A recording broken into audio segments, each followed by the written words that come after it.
തൊഴിലിടങ്ങളിൽ ഇരിപ്പിടാവകാശം, തോട്ടം മേഖലയ്ക്ക് കൈത്താങ്ങ്, അതിഥി തൊഴിലാളികൾക്ക് ക്ഷേമ പദ്ധതികൾ, പരമ്പരാഗത മേഖലയിലെ തൊഴിലാളികൾക്ക് കൈത്താങ്ങ്, തൊഴിലാളികളുടെ ക്ഷേമം മുൻനിർത്തി വിവിധ ക്ഷേമനിധി ബോർഡുകൾ, സുരക്ഷിതം വിവേചനരഹിതം തൊഴിലിടങ്ങൾ, തൊഴിൽ സേവ മൊബൈൽ ആപ്പ്, വാഹനങ്ങൾ നിരോധിച്ച ആദ്യ സംസ്ഥാനം, രാജ്യത്തിന് മാതൃകയാകുന്ന വിവിധ തൊഴിൽ പദ്ധതികൾ, സംസ്ഥാന തൊഴിലും നൈപുണ്യവും വകുപ്പ് അവതരിപ്പിക്കുന്ന ധനലേഖി തൊഴിൽ വകുപ്പ് എന്ന മനോഹര ദൃശ്യവിസ്മയത്തിലേക്ക് ഏവർക്കും സ്വാഗതം.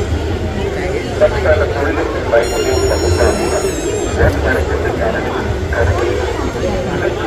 സംസ്ഥാന തൊഴിൽ ഇവിടെ സംസ്ഥാന മലിനീകരണ നിയന്ത്രണ ബോർഡ്.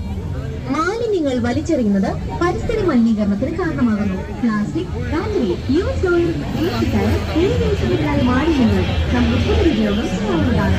ഈ മാലിന്യങ്ങൾ തരംതിരിച്ച്